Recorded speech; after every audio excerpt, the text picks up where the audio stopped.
Welcome to Behind the Crown Podcast with your hosts, Brian Hudson and Josh Griffin.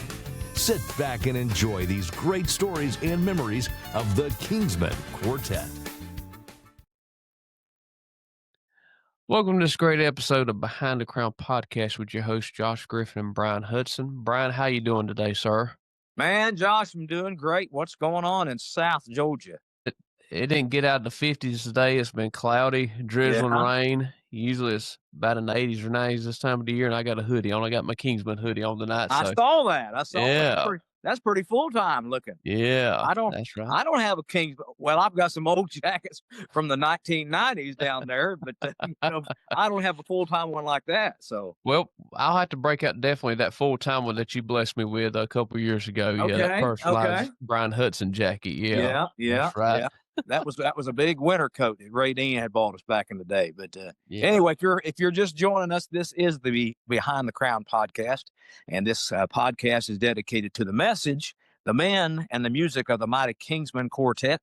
Kingsmen are celebrating 70 years in 2026, and this podcast is dedicated to them. And we hoping the best for the Kingsmen. We love them, and not only was I a member for several years, but one of the biggest fans, I would say. But I would say, Josh, you're probably in the top 5 right now of biggest fans. So well, that's an honor. Yeah, thank you. But Josh, but before we get rolling on tonight's podcast episode, I was walking out today early this morning.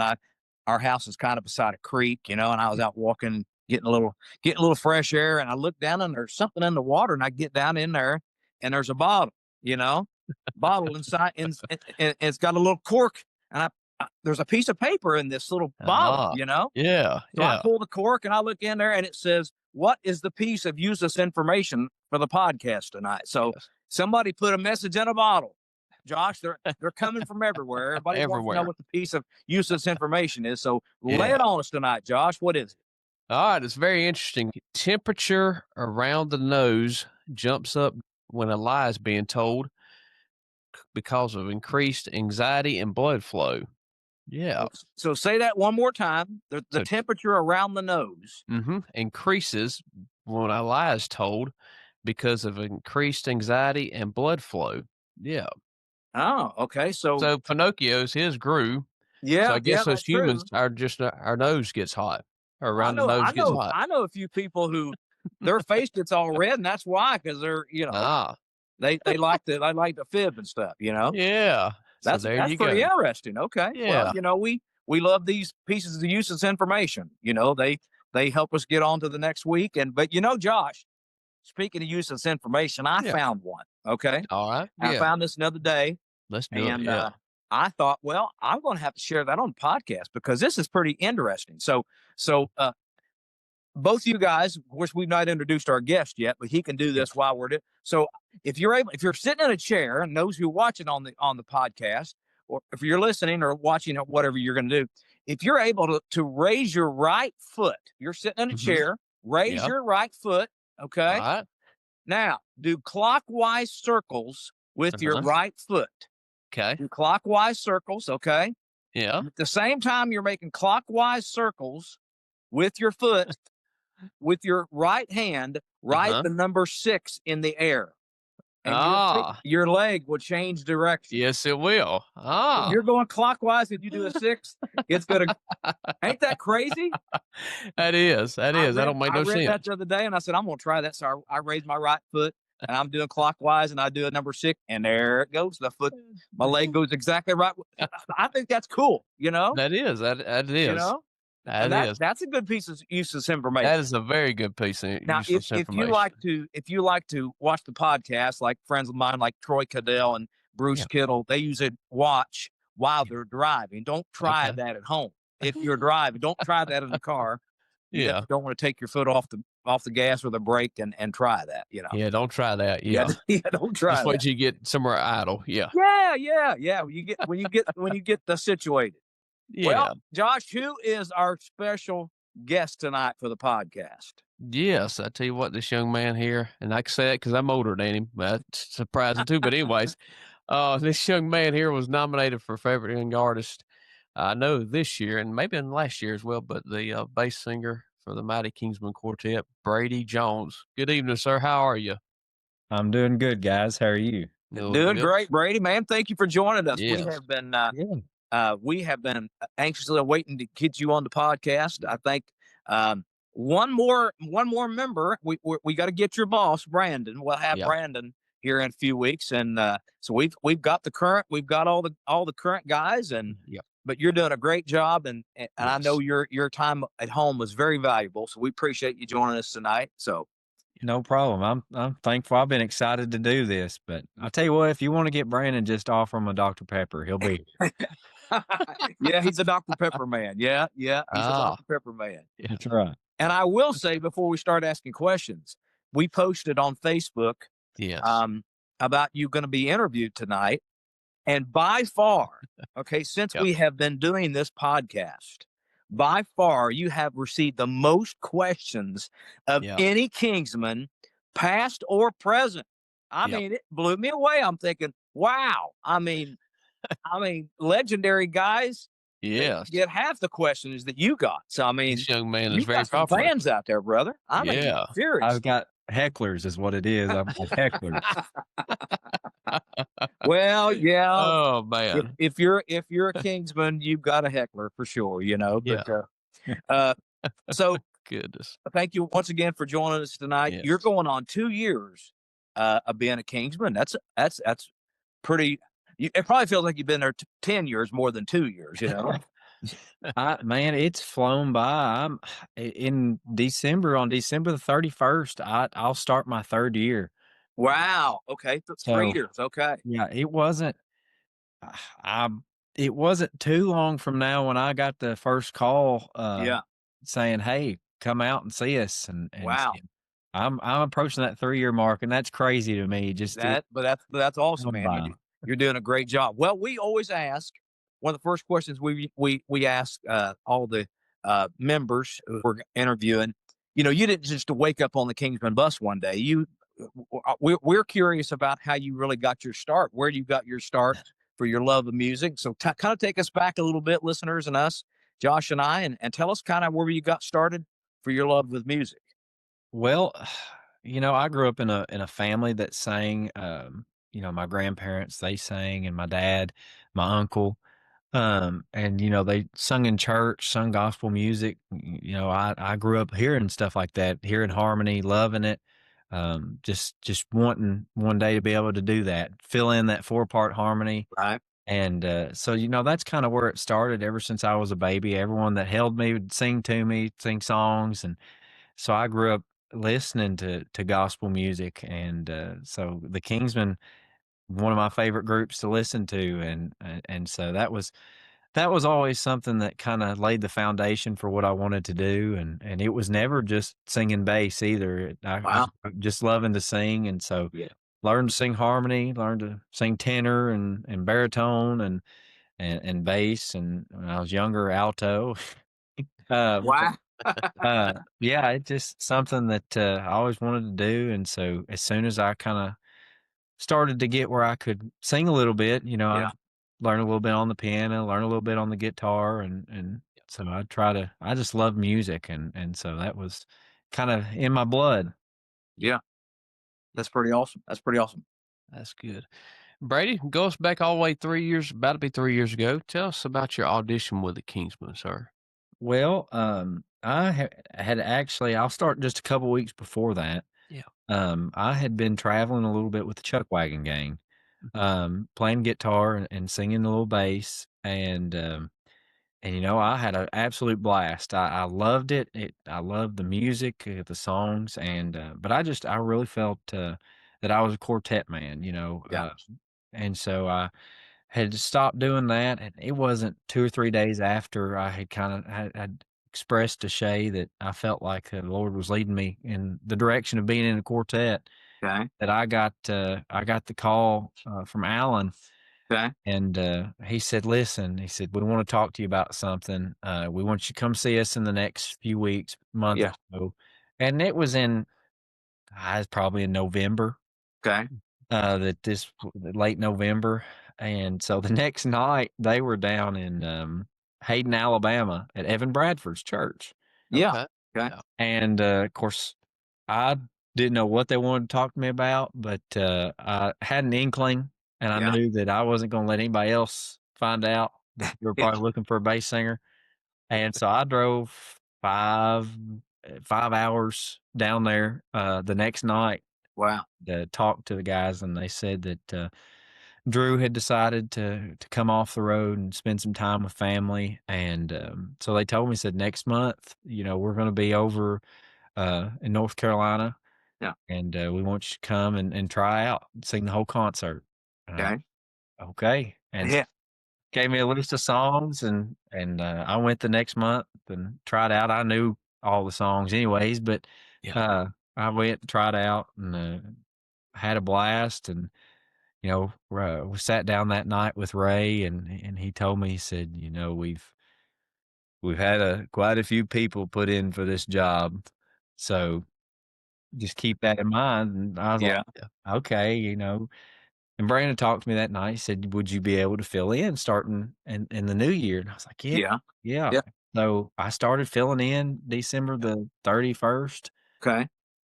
Filled in for about 3 weeks. And then I asked Brandon one day, I said, Brandon, I said, I'm good to fill in for as long as you want me to. I said, I'm just curious. I said, do I have the job? And Brandon said, oh, yeah, you've had the job since you started. I was like, oh, by the way, you got the job. Yeah, by the way. And I was like, yeah.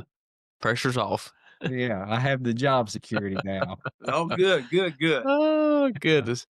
You speak about that. I think it was your second night out with the guys down in Valdosta, Georgia on a Saturday night at the end of December. Valdosta there. I went down there, and somebody had seen something from the night before y'all somewhere, and people were texting me, sending me Facebook messages. Who's the guy singing bass with the Kingsmen? I was like, I don't know, y'all. I said, let me do some looking, and still didn't know who you were and all. So I said, well, I'm going to see them tomorrow night down in Valdosta. And went that night and heard you, and you done a great job that night. I mean, thank you. You were doing a great job with them, and Alan was telling me a little bit about you and all. And so I had people texting me that night asking, you found out who it is? I said, yeah, here's a little video of me, And I said, you're doing a good job. Yeah. So yeah, that was pretty cool. Got to see you on your second night with the Kingsmen. Yeah. That was I got thrown off into the deep end because my first weekend out we were with Karen Peck and Gold City and Jeff and Sherry, and that was my first weekend, and there I was. We ended up singing beside Jeff Chapman, and I'm like, what am I doing here? No pressure, right? No pressure. Yeah. Oh, but goodness, sometimes that's the best way to just get your feet wet. Just jump right in, Oh yeah, I completely agree. Of course, you didn't have much of a choice either. So no, I was there. Yeah. So you officially, I have written down January 2024, but that's not right. So you joined when exactly? Well, that's when the announcement went out. Okay, that's when they announced. December 31st, 2023 was my first day on the road. Gotcha. Okay. And let's see. So you joined as bass singer officially in January 2024. And you had 3 cuts off the Decades 3 and 4, right? Recorded in 2025. And and you sang on Saints Will Rise and The Judgment and So High. So was that your first official recording period, or had you recorded anything before that?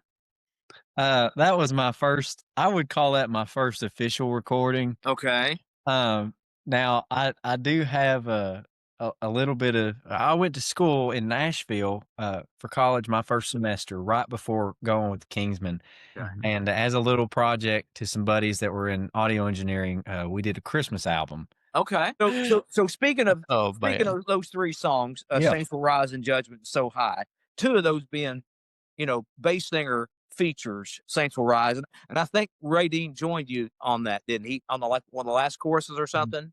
Yeah, there at the end of Saints Will Rise, he come in and did "Oh Come On Boys." That was cool. Yeah. But yeah, that was my first experience in the studio, and and kind of how the whole process works with being in the quartet. And Right. and so that was pretty incredible to me. We cut I want to think we cut 7 songs, Oh, really? Okay.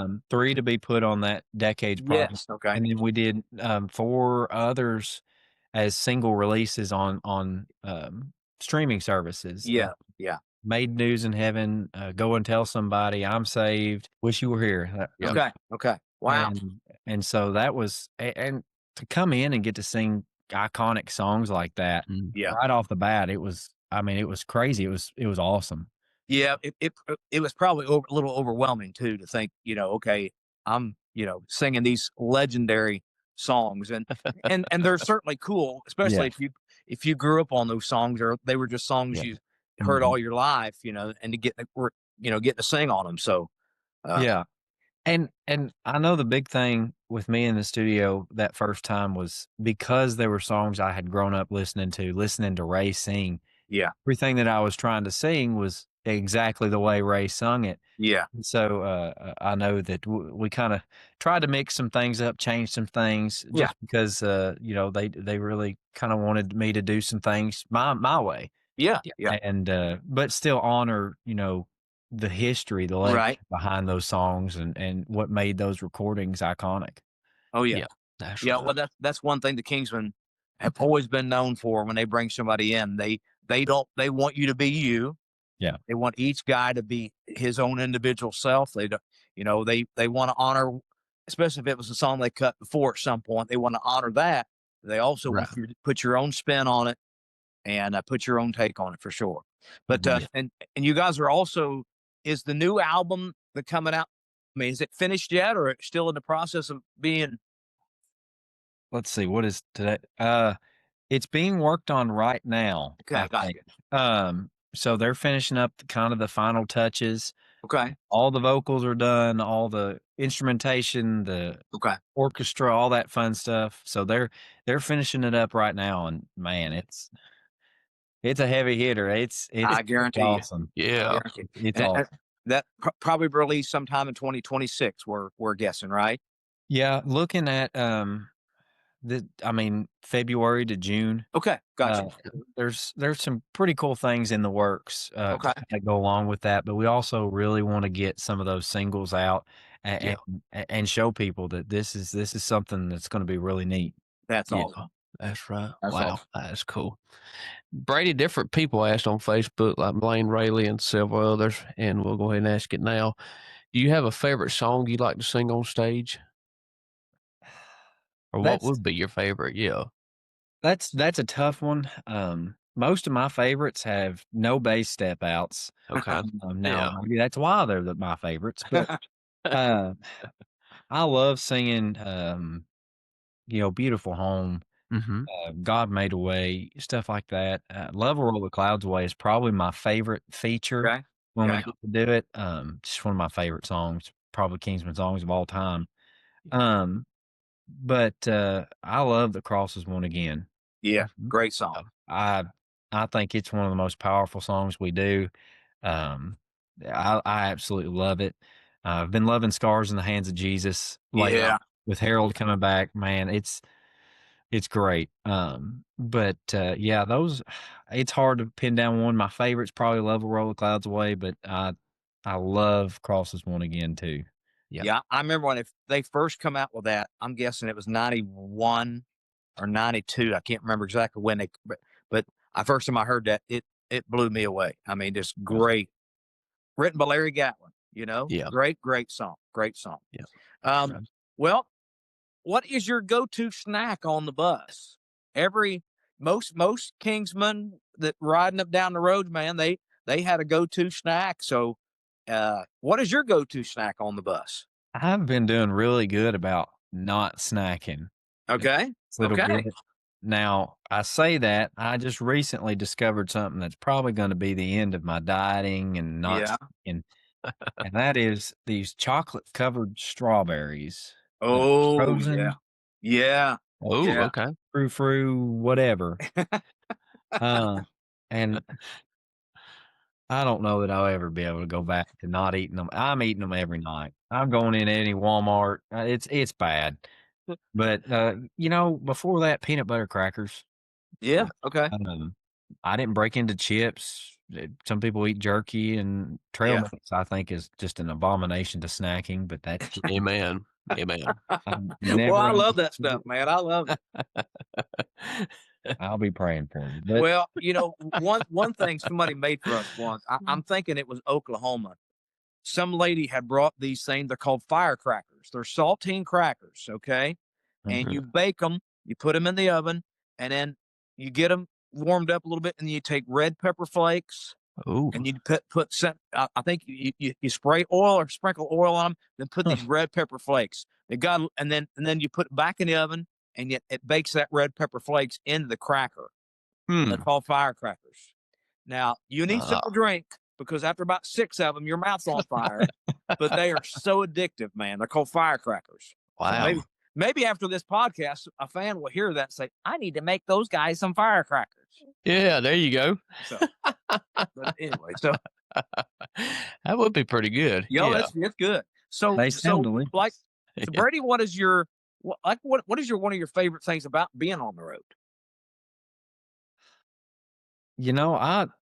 I'd love just about all of it. Yeah. I really do. And some people, say that like, that that they're not telling the truth. And I love the traveling. I love the meeting people. The load in's okay, it is what it is. But every night I love singing. I love meeting people. I just love getting to see I think what the summary that I've always heard that I think just is where my heart is the way Will Lane puts it, is just seeing, the countenance change on everybody's face from the beginning of the concert to the end. Yeah. That kind of thing. I love it all. Even the drive to and from the bus, I enjoy. I enjoy that. And I mean, it's a lot, but I enjoy it. Well, how far do you have to get to the bus? 6.5 hours. You have 6.5 hours. Yeah. Okay. Wow. Yeah. Speaking about that, what's your least favorite thing about being on the road? I would say that it's going to have to be not being able to be in my home church very often. Yeah. That's tough. Alan Kendall's up there too. But I'm just kidding. Reverend Kendall. Wow. All right. But no, it really, it's being away from family and missing events and stuff like that back at home. That's never fun, but I've got a great group of people that are behind me, a great foundation that's understanding of what I do, encouraging. So it's, they work with me when they can, and when they can't, everybody understands. I mean, I don't have an issue. That's good. That really does help. But there's nothing, huge about being that. I'm just, it is tough, sometimes. Yeah. You've got to have a good support system at home, and, cause you need their support, emotionally sometimes, and sometimes, well, you need them in your corner, and it's always a huge blessing when you have that, When did you realize that you could sing like Vince Gill? Oh, all right. When did you realize you could sing like Vince Gill? And there's got to be a story behind this, Brady. So if you want to share this with the world, we would love to hear this. Yeah. When did you realize you could sing like Vince Gill? I can only imagine who asked this, because I can imagine that it's the same guy who has made me sing a Vince Gill song the last 2 nights we've been on the road. I have sung a Vince Gill song from the state. Okay. Okay. Would that be one Alan Kendall? Is that who we're referring to? That would be one Alan Kendall. Okay. That would be. So give us a story behind this. We want this is behind the crown, man. We got to hear this story. Well, like I mean, I grew up not necessarily just singing bass, singing all sorts of parts. And so I loved Vince Gill. And when we did this Christmas album, a dear friend of mine was had a grandparent that was passing away. Right. and they had said, they'd asked me if I could be at the funeral and sing that song, "Go Rest High on the Oh, Mountain." yeah, Rest High on the Mountain. Yeah. And there was something that I wasn't gonna be able to be there. And so I said, "I'll record it for you and Yeah. and have them play it." And we just happened to be doing that Christmas album at the time. Okay. And so I had an opportunity to record it of a better quality than just throw it together on a little home Yeah. studio. Okay. And so I did, and I man, anytime I sing around home, doing anything, I end up singing that song. Just it's one of those things that I grew up singing enough that people Yeah. associated with me around here, and so I put it on that little thing, and somebody in Carrollton, Georgia last year heard that it was on my Christmas album, had listened to it, and requested it at a Kingsman concert. Oh, okay. Okay. And, Oh. and when they did, there's some songs, through Kingsman history you just can't do, whether they're iconic to somebody, you can't do Yeah. them. So when people request them, you're like, we'd love to, we can't. And so I thought when they said that to Alan, that's how he'd treat that, Yeah. it's not something we can really do right now. And so I didn't think anything of it. And we get Yeah. back and we're doing some of the piano stuff that we do during the set. And then he goes, we're going to honor a special request, and our bass singer is going to sing "Go Rest High on That Mountain." And I just sat there for a second, and Kind of shell shock. that's me. And I said, I asked him, I said, in a bass register? He said, no, like Vince Gill. And I was like, And so you did, right? and so I did. And for whatever reason, it come up last weekend too that we did it twice, and I'm good with not ever doing that again. So Oh, that's good. That's good. great. That is great. Man.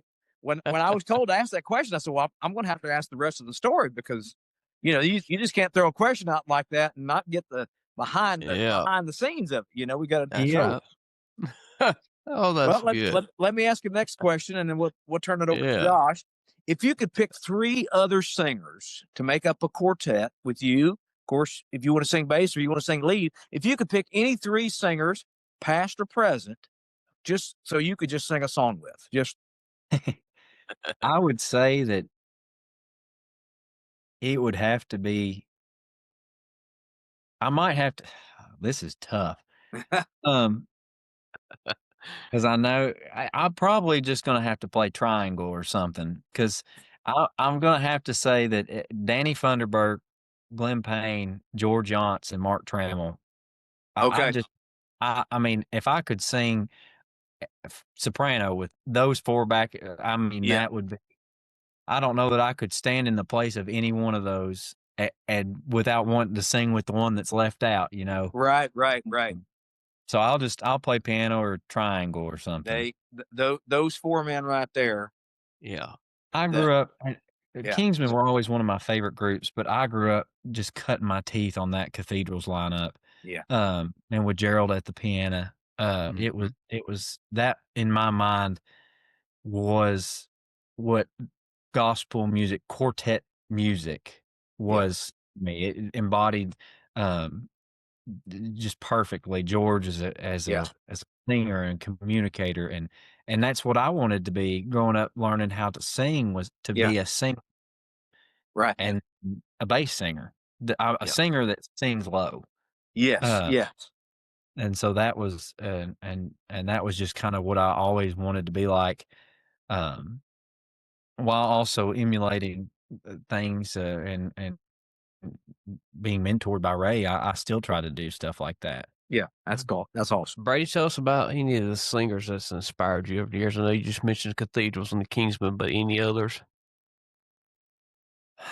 I grew up listening to my granddad sing bass, and that's kind of where I started to get, the want to sing like that. I had a medium high voice at the time, and he sang that bass part. I'd want to do those, just a little talk with Jesus, step outs. I mean, I couldn't sing low. I would try and try. And so as my voice started changing right around, 14, 15, I could kind of start doing stuff like that and fake it kind of thing.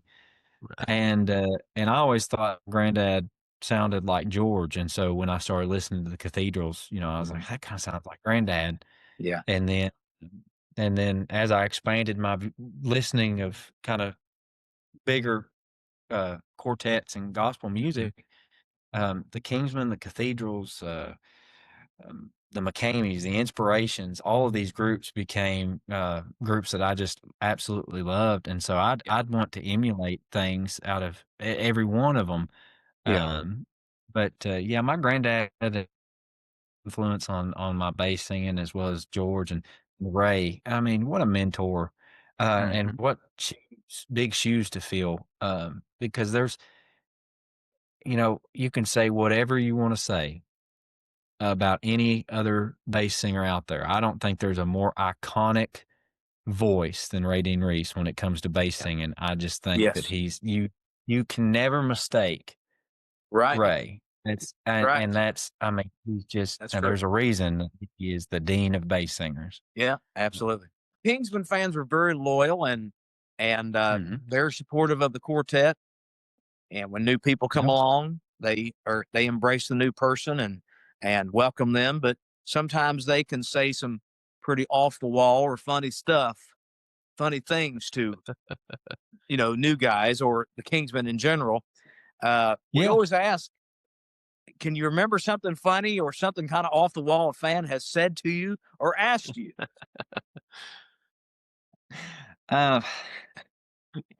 Well, there's a lot. Yeah. They can say. Maybe just pick the best one or something, I don't know that I can pick the best one and say it on here, but I think yes. Got to keep it rated G, right? Yeah. Yeah, that's true. Man, the one I get was a lot is, when you get older, you're really going to be something. And then you've almost got it. You almost got it. And I mean, they're trying to be, these people there are trying to be encouraging, and I really appreciate it. But I'd say the one that kind of really got me, I had just started, and of course everybody had kind of gotten to know Drew. Yeah. And so when I had just started, somebody asked, I said, what happened to that other young guy, the cuter one? And I went, well, he's all right. He decided to come off the road, and I was sitting here going, well, I guess I'm just the uglier one. But I thought, well, all right. All right. There you have it. Well, the cuter one. Man, God. Yeah. Never know. You never know. Yeah. Who was your favorite Kingsman lineup? If you have a favorite. That's tough. I would say my favorite, it's hard to beat. Brian and Harold and Philip and Ray. In my mind, I think that's some of the best singers you saw together, and not just because Brian sitting in front of me, but I think that's some of the best singers you had at one time on the stage. But I mean, that 2004 lineup, Born Again, Past is Past, that's probably what I listened to the most. Yeah. So that would have been what, Tim and Philip and Jeremy Peace and Ray. Yeah. That's right. And Jason Self there as well. Yeah. But yeah, that was those two lineups were what I listened to the most. And I mean, that's not the lineups of the early Kingsmen are iconic and right. Ton of fun era that you'll never beat the energy that they had in my mind. Right. I mean, correct. Those lineups were my childhood. Yeah. So. Yeah. Well, I think Tim Surratt said a few weeks ago we interviewed him. He said, normally whoever you usually grew up on, that's kind of who you're sentimental about. So hey, I'm same way with my favorite lineup was Ernie Phillips and Big Jim and Squire and Ray. That was my favorite vocal lineup. So that's who I grew up on, and so I can totally see that. Was there can you remember a special moment maybe that God really has moved in one of your services you like to share? Well, there's been quite a few moments. I think one of the most kind of iconic moments that have happened uh, when the Lord was just really impressing upon a few of us, that there was a girl out in the audience that you could just really tell that was under conviction. And so that night we were down, I want to think we were down towards Arkansas, but I mean, we had gone through the worst mess getting through the gorge. They were stuck for 13 hours in the gorge. And Wow. I was ahead of the bus. Okay. I got stuck waiting on the bus to come.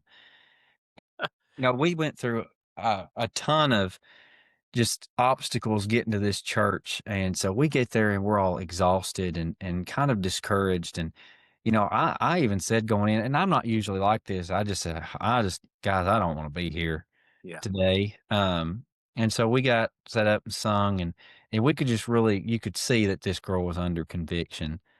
And so we get to the invitation, and she comes up along with two other young men.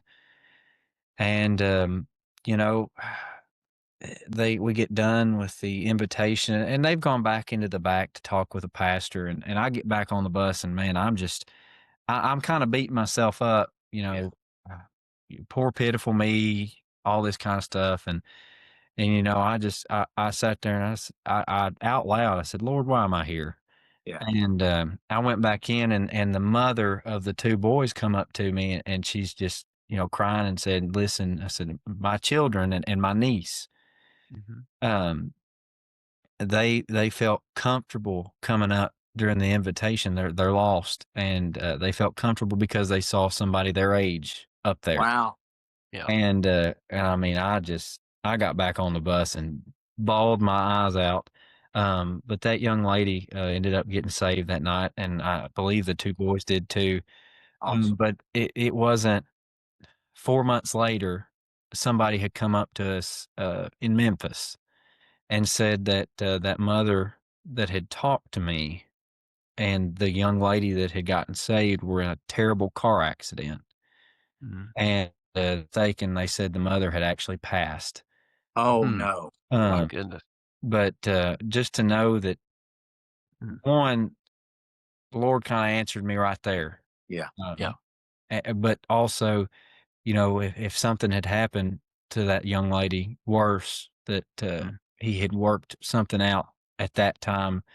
It's just sometimes it's crazy. You don't understand why things happen when they do, but you look back and go, just he had it all right there in the palm of his hand, and that. And all the adversity you had, coming, for people who don't know, the gorge is a section of I-40 coming out of Asheville going west. And there's been all kind of flooding and there's rock slides every now and then. And that piece, and once you get on that stretch of road, you're at the road's mercy, but you went through all that adversity, and there was a reason why you went through that adversity, because the devil didn't want you guys to get there to that church. And that's a great story, because it just goes to show you that God can use us even when we're beating ourselves up. We think, man, I'm not doing any good. I'm just spinning my wheels here. God can still use us if we allow him to. Exactly. That's a great story, brother. That's a great story. That's exactly right. Yes, sir. Brady, we'll change it up a little bit. We'll do some Facebook questions, if you don't mind. We have one from Miss Naomi Morgan. When you're wearing suits on stage, what is your favorite color suit to wear? I'm a big blue guy. I mean, I don't know if it's because I'm a Kentucky fan, and so blue, that Kentucky blue, I wear blue all the time. But dark colors tend to be my dark suit with blue tones tends to be what I wear. Well, you're a pretty full-time dresser. Let me just tell you, you're a pretty full-time dresser. So thank you. You're always looking sharp. You know what I'm saying? That's right. I appreciate that. Seriously, that's a pretty great compliment. Thank you. Blaine Rayleigh also asked, who is your favorite and least favorite on the bus? Oh,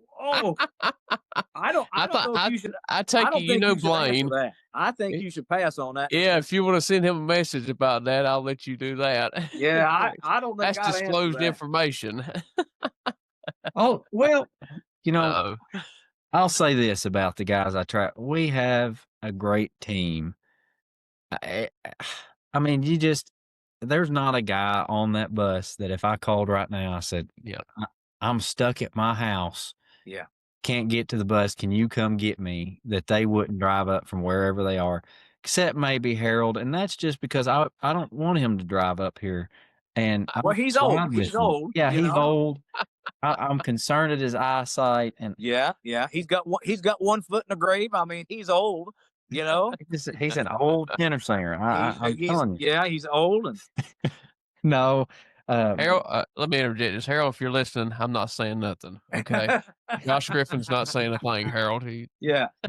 But we have a great team, and we all cut up. We all get along. Yep. We don't really fuss and fight over silly things, and good. So, good. But my favorite's definitely Daniel Branscombe, our bus driver. Yeah, Diamond Dan. Big D. Diamond Dan. Oh, let's see. Mr. Stephen Moss asked, "What range do you stay in? Where are you most comfortable at, far as singing wise?" I mean, I'm most comfortable as a bass singer. It's what I've focused on for so long now that it's just where I mean, it's obviously where I'm got my position singing. But if you hear me talk, I don't talk like a bass singer. I talk like a lead or baritone, or I talk higher than some tenors. But yeah, as far as singing wise, comfort wise, it's just a bass. Bass singing's there. Baritone is. I'm one of those people that at the bottom end of my range, I've got my cut. Yeah. Very top, I've got my cut. There in the middle, it's not much there to it. Yeah. Gotcha. Well, I'm glad you're not a baritone, because most baritones are real strange. But I'm just saying, even though I sang baritone for a while with the Kingsmen. Well, you were a lead singer first. Yeah, he went back to lead. Yeah. That's all right. You're halfway there. Okay, thank you. Oh, mercy. Evan Bradford, our mutual friend, asked, "What has been your favorite memory on the road so far?" That's a tough one too.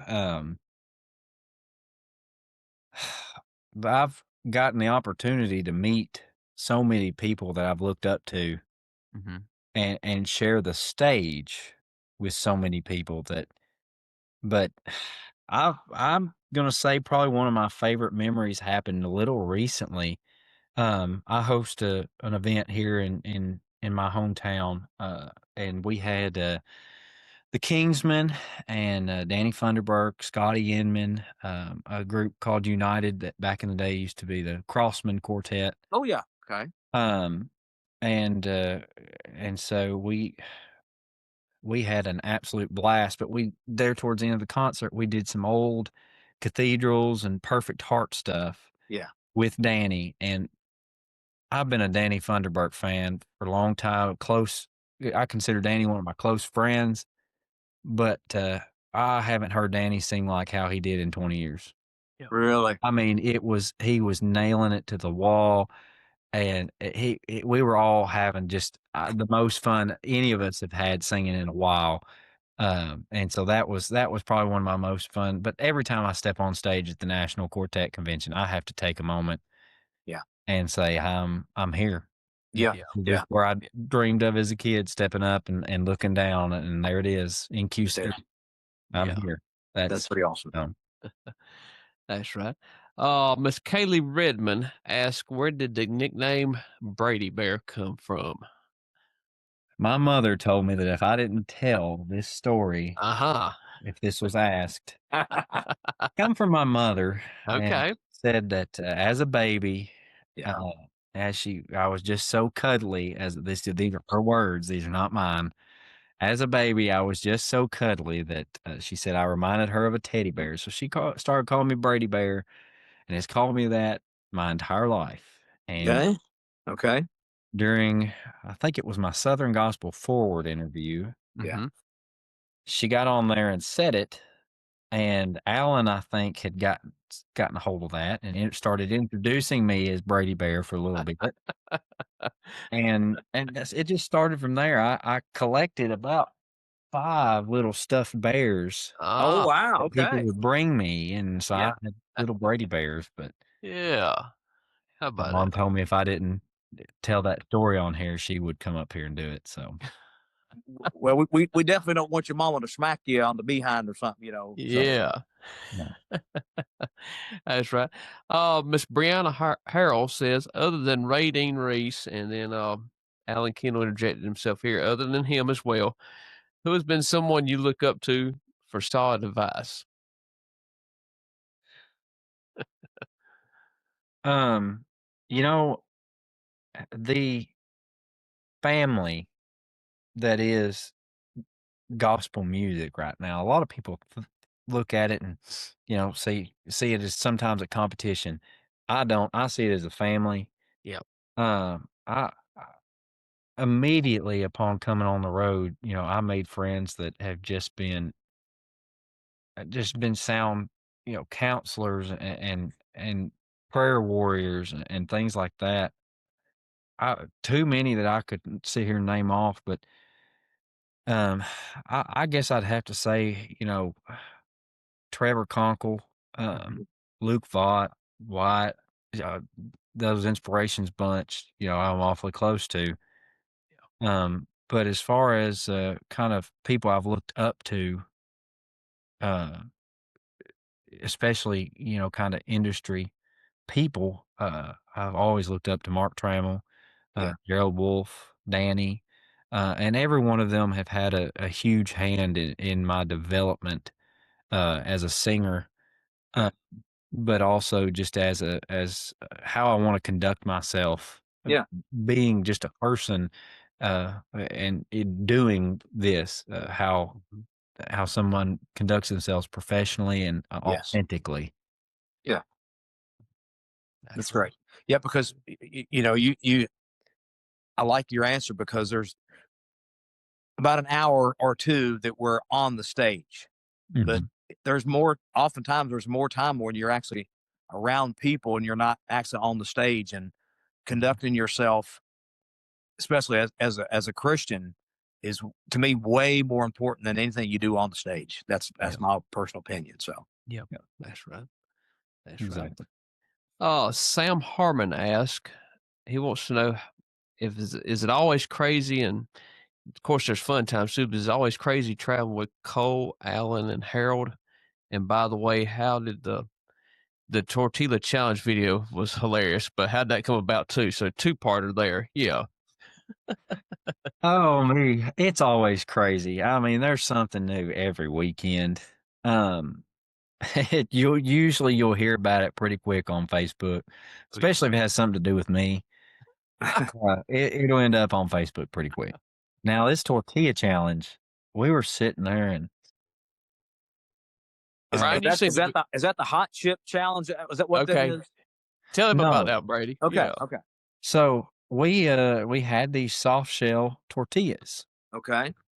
and I don't know what happened. Somebody threw one at me. And I think it was Cole. He just throws stuff at me randomly, but he had that tortilla and threw it at me. I said, guys, I don't know if y'all been on TikTok. I said, but they did this challenge where you put water in your mouth, you smack each other with tortillas and see who laughs first. And so sure enough, me and Cole were just itching to smack each other. So we agreed to do this. And I'm going to admit to something on this podcast that I haven't admitted to quite yet. Okay. Okay. All right. Here This we will go. be my confession, and I'll take on the repercussions. But we did this challenge, and both of us filled up our mouths with water, had these tortillas, and I smacked Cole first, and did it kind of light. It was funny, and we weren't struggling to not laugh. But he smacked me kind of light. It was funny. We recorded this. Well, somewhere right in there, Alan had sat down to my right, right beside me, just outside of the camera view. And so when Cole had hit me that first time, I turned a little bit, and I saw that Alan was in what I would consider to be the spit zone. Yes. Okay. Okay. And so I decided then and there that I don't care what happens, I was going to lose anyways. Okay. And so I come around. I mean, I hit Cole hard with that tortilla and broke it. And so Cole rears back and hits me, and I didn't care how hard he was going to hit me. I turned and I let out every bit of water I had in my mouth and just drenched Alan. That is great. Oh, and That is great. None of that got caught on camera, but he had it coming. He had it coming. He sat down in the splash zone. So you know when I watched that video, I watched it a couple times. My whole thinking was, I wonder if Rating was there, what in the world he would say. He'd have said, "Boys, that's enough of that. That's enough of that, boys." Oh man, that's great. That's great. Let's see, we got a couple more here, and let's see, another one from Miss Brianna Harrell. How do you sing so low? Do you got any tips like that for aspiring bass singers as far as singing low? And like I said, there's been a bunch of people on here commenting, and I agree with them too, complimenting on your singing, hitting the low notes and singing good too as well. But any advice like that? I'm a terrible person to ask for advice when it comes to bass singing. Just because I don't, a lot of what your conventional technique that people go for, I don't necessarily try to do per se. I've always been a person that tries. I try to find my own voice in anything that I do, while honoring singing with the Kingsmen, singing songs like "Beautiful Home." You want to honor the way that Ray sung it, and it became so iconic to him. Yeah. So there's some things I'll try to emulate Ray, but I try to find my own voice, my own placement. What's going to make a note or a phrase musical in my mind is how I approach everything, and I just though I try to approach low notes and stuff like that, it is really not if I can do it, but whether it's going to add anything to what we're doing. Because if it's just going to be a low note for a low note, I just won't do it because it just won't add anything. But as far as placements and stuff like that, I tell people all the time, focus on being a singer first. Yes, absolutely. Take a melody, learn how to sing the part. Yes. But learn how to sing and make it melodic and pretty. Yes. You can do that. You don't have to hit a single low note all night. I mean, you can learn your part and learn to sing melodic and pretty. You just don't have to. It's cool if you can, but yeah. That's right. Well, I like your advice because, for one, you're trying to find your own voice. You're trying to honor the way, especially if Ray Dean did it, you're trying to honor kind of how he did it, but you're trying to find your own voice. And I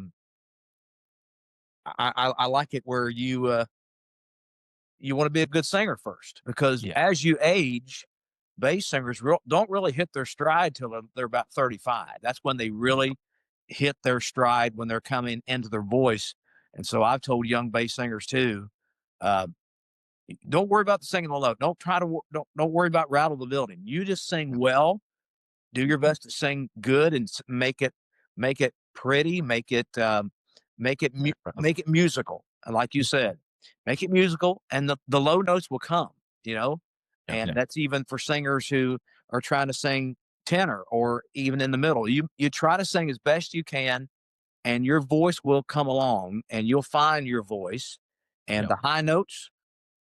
Here's what I say about high notes. You can sing high all night long, but if it's not pretty, it's just really screaming to me. And you got to have you want to have music in your voice. That's right.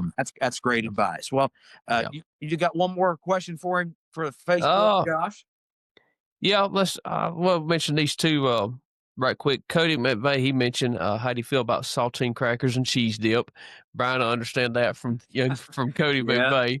And then we'll mention right quick, Alan Kendall also asked, which direction do you go to get upstairs? And then There's got to be a story behind that. You got to explain that to us. Yeah, well, and I'll mention this too right quick. Miss Hannah Bradford said, "Who's your favorite Bradford?" So there you go. Yeah. My favorite Bradford is contingent upon a couple things. There's quite a few Bradfords that we know that we're close to.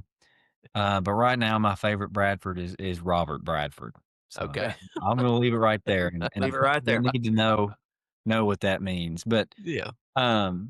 no, we were on the cruise, singing at Sea Cruise, and Al had said something. He said, "I'm going to run upstairs and get something." And I said, "Okay." I said, "Where are you going?" He said, "Upstairs." I said, "Which direction is that?" He said, "Up." And I said, "Yeah, I was kind of Crazy, more man. focused on where he was going, but Right. yeah, he found that quite humorous." Oh, I wow. can imagine. Oh, that's great.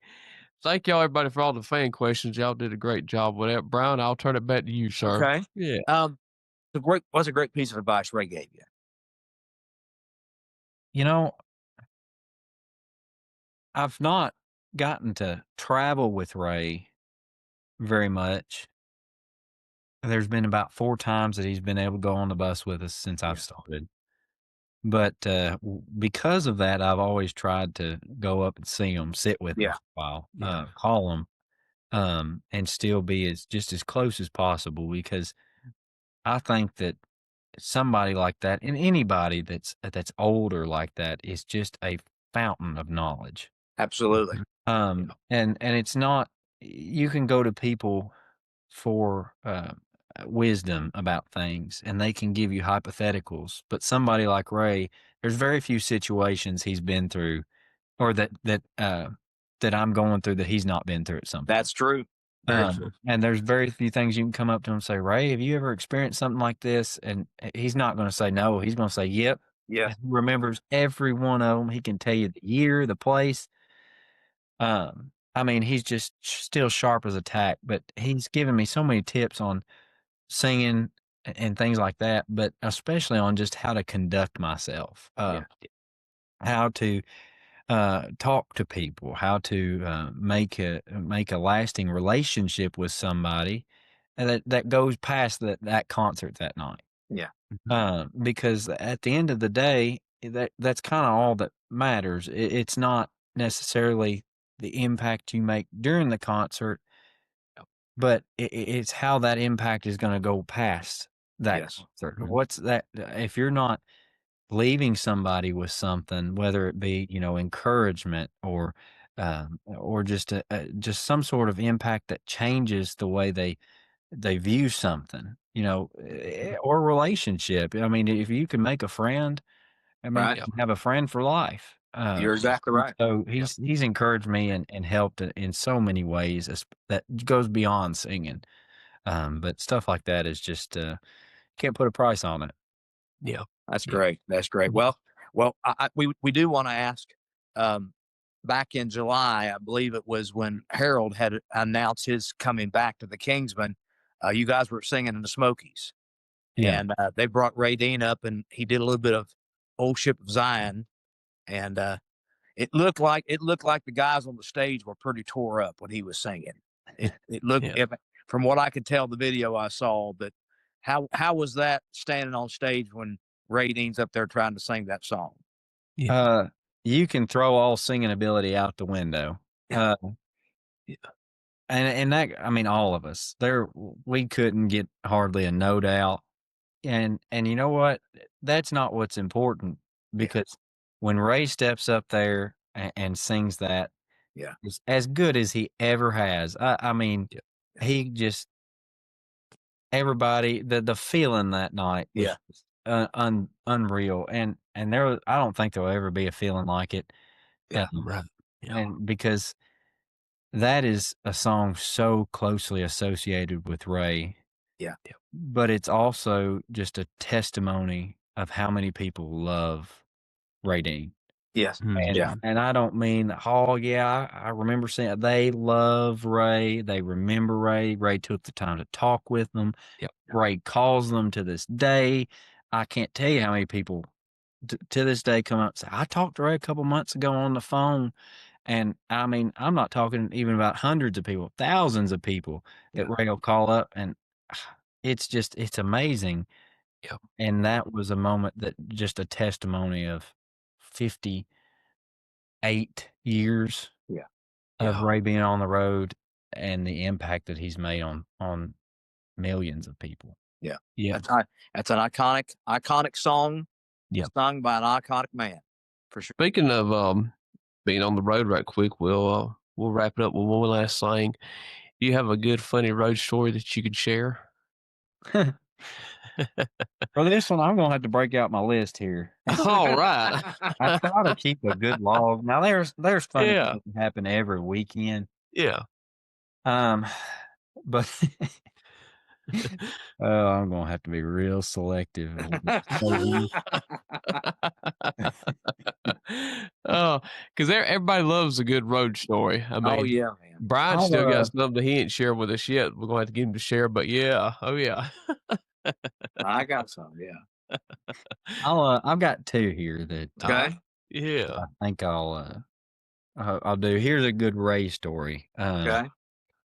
And I was with him there on his birthday, and we're doing a lot of different stuff, just spending some time going through old records, and he's getting phone calls all day. And he gets one, and he answers, and he gets to talking for about 5 minutes, and he hangs up, and he's just got this look on his face, and I could tell that he's just puzzled by something. I said, Ray, who was it? He said, well, it was so and so. He said, but I thought he was dead.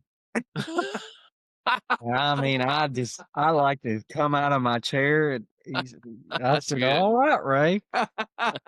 And but no, I'd say the funniest thing that's happened to me was we were pulling in to a church for sound check, and I made me a little ham and cheese sandwich, and I'd put it in the microwave. But I didn't heat it up because we were needing to load in. And so I got out and loaded in, and I, like normal, after we get done, I'm sitting there playing piano for 20 minutes after everybody else goes back to the bus. Yeah. And I'd completely forgotten about that ham sandwich. So I get back on the bus, there it sits, and I was needing a ham sandwich.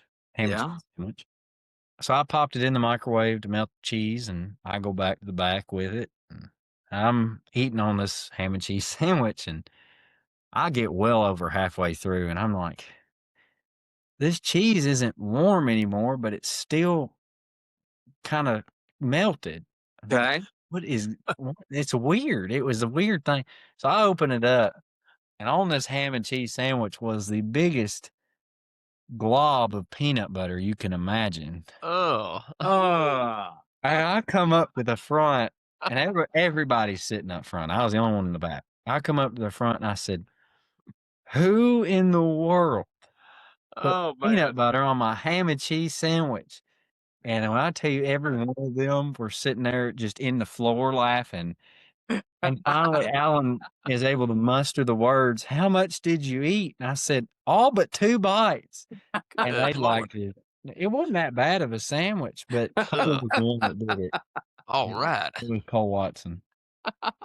Them lead singers, man. Oh. You can't trust them. You can't trust them. Peanut butter on a ham and cheese sandwich. Wow. Well, I made it through all but 2 bites of that ham sandwich. I'm not saying I wouldn't put peanut butter on another one. Yeah. You might just found something you like. You know? Oh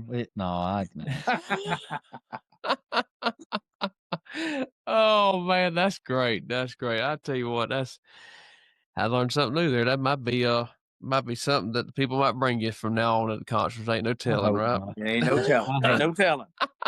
Hey, if they want to bring me those chocolate covered strawberries, I'll take them. But there you go. You've heard it. Yeah. Butter sandwiches at home. You've heard it from him tonight. I tell you what, Brad, this has been another great episode. Brady, man, we enjoyed it, Brady, and we appreciate you coming on and doing this for us. And thank you guys for having me. Another great episode, sir. We appreciate you. You're doing a great job. You just keep singing and just doing what God's called you to do, and making your way, and you know you're doing a great job with the Kingsmen, and Yeah. We appreciate you joining us tonight, taking some time out. But come back and join us again sometime and make Harold behave himself, whatever you do. Love Come in to. all day. I'll be an all-day job for sure. That's not possible, I don't think, Brian. We appreciate y'all listening to this episode of Behind the Crown podcast with our special guest, Brady Jones. We're on Facebook, we're on Instagram, YouTube, Apple Podcasts, Spotify, Amazon Music, iHeartRadio, all major podcast streaming platforms as well. And just join us again next time as we go traveling down the Glory Road, reliving some Kingsman stories with Kingsman members. Thank you for listening to this episode of Behind the Crown podcast with your hosts, Brian Hudson and Josh Griffin. If you would, please like, rate, and share this episode. Join us again for another episode of the Behind the Crown podcast.